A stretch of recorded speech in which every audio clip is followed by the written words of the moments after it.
Fala, minha barezada, tudo bem? Rapaz, deixei para fazer o vídeo de pós-jogo do Manaus no início da semana, né, nesta segunda-feira, porque eu estava na expectativa de falar do fechamento da rodada, já que a gente tinha um jogo aí muito aguardado entre Ferroviário e Paysandu, um jogo que poderia mudar as peças no tabuleiro, né, que poderia aí fazer inclusive o Manaus perder a liderança, o que não aconteceu.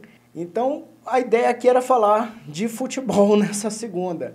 Só que aí, não mais que de repente, né, surge sim um novo elemento no tabuleiro aqui dessa reta final do Manaus FC, essa reta final da fase de classificação, e entra um novo, seria adversário neste game, né? Bom, pode não ser a intenção, né, de ser um adversário, mas está parecendo mais um adversário aí no caminho do Gavião do Norte, gente. Eu estou falando da Fundação de Alto Rendimento, a FAR, Fundação de Alto Rendimento aí que pertence ao governo do estado do Amazonas e que tem aí a atribuição de gerir os espaços, né, as arenas, Arena da Amazônia, Estádio Carlos Amit, Estádio da Colina, o Estádio Ismael Benigno.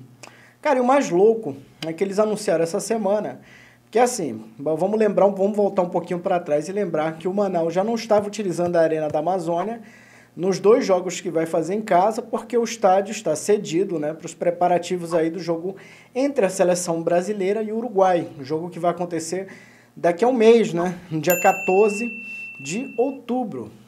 E aí, por conta disso, o Manaus teve que mandar os seus dois jogos, que ainda vai fazer, já mandou o primeiro contra o Botafogo, da Paraíba, que foi 0-0, neste último domingo, e vai mandar o próximo jogo contra o Ferroviário também no Estádio da Colina.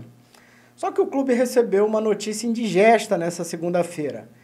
Simplesmente não vai poder mais treinar nos espaços, não vai poder treinar nem na Colina, que também vai entrar no pacote aí da seleção brasileira, e também não vai poder treinar no Estádio Carlos Amit, porque o Estádio Carlos Amit vai estar passando por manutenção no seu gramado. Bom, e antes de emitir minha opinião aqui sobre este caso, vale lembrar que o presidente do Manaus FC, que também é vereador de Manaus, Luiz Mitoso, ele fez um pronunciamento hoje bem firme a respeito dessa situação na Câmara Municipal de Manaus. Vamos ouvir o que ele disse, mas antes, é claro, não esqueça de fazer a sua inscrição aqui no nosso canal. Curta, comente, compartilhe este vídeo e também deixe o seu comentário sobre o que você está achando de toda essa salada que está acontecendo. E vamos ouvir o que disse o Mitoso. Imaginem, senhores, que nós temos um jogo da Seleção Brasileira daqui a 30 dias e a Arena da Amazônia já foi fechada para o Manaus. Nós estamos tendo um prejuízo enorme, inclusive com a Colina não podendo ser usada antes do jogo para o treino. Agora imagine hoje de manhã receber uma notícia, vereador Wallace, do secretário Jorge da FAR, dizendo que eu não poderia usar mais nenhum campo do estado para treinar. Eu estou na semana decisiva do Manaus Futebol Clube e eu não tenho campo para treinar do estado, dizendo ele que todos os estados estão fechados. É brincadeira, não estou entendendo. Manaus é contra tudo e contra todos. Eu tenho que sair do meu estado, eu tenho que sair da minha cidade para treinar, eu tenho que pedir da CBF para levar esse jogo para fora, porque eu não tenho local para treinamento. É inadmissível o que eu estou falando hoje aqui. Então, eu não sei o que eu estou fazendo à frente do futebol amazonense. Eu acho melhor a gente desistir, eu acho melhor nós desistirmos do Manaus e sair da competição. Rapaz, eu tenho que concordar em grau, gênero e número aí no que o Mitoso falou. Primeiro, eu acho que não precisa lembrar ninguém que o Manaus está, assim, numa fase decisiva da competição. E aí, cara, eu começo a pensar no seguinte, gente, será que ninguém na estrutura da FAR pensou nessa situação quando acertou esse jogo da seleção brasileira aqui?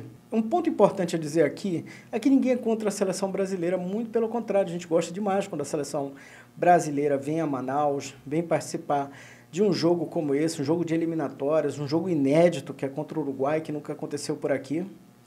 Então é nítido que ninguém tem nada contra isso. Agora, a gente tem sim contra a forma como foi feito. Primeiro, será possível que não tinha ninguém ali dentro da estrutura aí da FAR que não conseguiu imaginar que essa situação pudesse acontecer? Primeiro porque quando você vai realizar um jogo desse nível, você recebe ali um caderno de encargos, com uma série de coisas que tem que ter no estádio. Tanto é que uma das coisas que falaram logo de cara é que tinha que arrumar o problema da iluminação. E fora isso, tem as outras coisas mesmo, gramado, vestiário. Tem que estar tudo nos trinques ali para receber um jogo de padrão FIFA. E aí, será que não tinha ninguém ali com o Tico e o Teco funcionando? Será que não tinha ninguém para perguntar, cara, quanto tempo esse estádio vai ter que ficar fechado para se adequar a uma partida de padrão internacional? E será que não tinha ninguém ali também com o Tico e Teco funcionando para analisar que se o estádio fosse ficar um mês fechado, como ele vai ficar, isso ia acabar prejudicando uma equipe que está ali disputando uma fase decisiva de Campeonato Brasileiro, como é o caso do Manaus?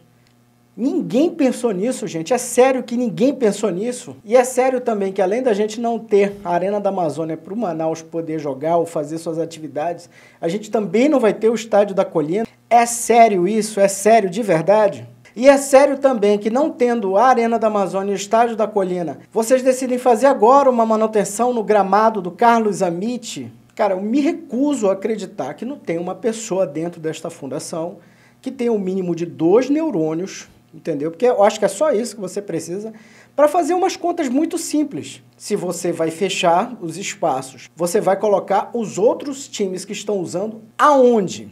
Responde aonde vão colocar os times para jogar? Lá no Gilbertão, em Manacapuru? No Flora de Mendonça, em Taquatiara? Onde é que vocês estão com a cabeça, gente? Pelo amor de Deus, onde é que vocês estão com a cabeça quando tomam uma atitude como essa, numa reta final de campeonato? Uma coisa que eu quero lembrar aqui, que eu tive a oportunidade de cobrir todo o processo da Copa do Mundo em Manaus, desde o início até a Copa propriamente dita, foi um discurso ali que foi amplamente propalado de que esses aparelhos seriam um legado para a população. A Arena da Amazônia, Colina, Estádio Carlos Amit. E aí, quando você chega a hora que você precisa desses aparelhos, que você precisa efetivamente do legado, você não vai ter como usufruir desse material? E aí, de novo, eu pergunto, é sério isso? Ninguém teve capacidade de pensar que isso fosse acontecer? E aí a gente ouve todo tipo de barbaridade, coisas do tipo, treino em qualquer lugar. Não existe treino em qualquer lugar, gente. A gente está falando de futebol profissional, não é pelada, não. Por exemplo, se você vai jogar na Arena da Amazônia, você tem que minimamente treinar num gramado equivalente. E todos os estádios aqui, a Arena da Amazônia, Colina e Zamit, eles têm o quê? O mesmo gramado. Se você sai dessa estrutura, desse padrão, e vai para um gramado amador, ou qualquer coisa que seja, você pode, inclusive, ter um jogador lesionado nisso aí. E aí, olha o tamanho do prejuízo. E outra coisa, vamos raciocinar aqui minimamente, pessoal. Se não tinha que fechar a Arena da Amazônia, beleza, fecha a Arena da Amazônia lá que vai receber a seleção brasileira. O Carlos Amit vai ter que passar por reforma no gramado? Beleza, fecha o Carlos Amit, vai lá. Agora deixa pelo menos um estádio, cara, a Colina, sabe? E se o Manaus vai disputar a partida dele contra o Ferroviário lá, por que não deixa o time treinando a semana inteira? Muito se fala, por exemplo, Arena da Amazônia, um elefante branco, etc. e tal. Vocês pararam para imaginar quanto que um time numa segunda divisão, numa Série B, caso o Manaus consiga chegar lá, e que está muito perto, quanto isso não vai render de recursos, inclusive, para ajudar a manter a própria Arena da Amazônia? Sabe, são tantas questões aqui que eu estou colocando, mas isso, sinceramente, sabe, me revolta mesmo, porque a gente está falando de um momento crucial, sabe? E, de novo, num momento crucial, a gente não pode contar com os aparelhos. Aí eu vou dizer, aí vocês vão me lembrar, mas tá falando de novo por quê? Porque em 2010, por exemplo, por ocasião da construção da Arena da Amazônia, o América, por exemplo, não tinha onde jogar. Foi disputar o jogo decisivo fora de Manaus. Será que o Manaus vai ter que passar por isso também? Só porque não teve uma viva alma ali com o Tico e o Teco funcionando para conseguir antever essa situação? Agora vocês imaginam se o Fast tivesse passado de fase, se tivesse também no mata-mata, ia jogar onde? Rapaz, é surreal, gente, é simplesmente surreal o que está acontecendo. E olha, em quase 20 anos aí de cobertura, 20 anos de trabalho no jornalismo amazonense, eu já vi muita bizarrice, entendeu, aqui, mas igual a essa, olha, vou te contar, os caras se superaram dessa vez. Pessoal, mediante a toda essa situação, a toda essa lambança aí que foi feita, eu só tenho uma coisa a dizer para vocês aí, que conseguiram essa proeza, né, de estragar aí a reta final de preparação do Manaus FC. Eu tenho uma coisa a dizer para vocês, olha, meus parabéns, vocês estão de parabéns pela incompetência.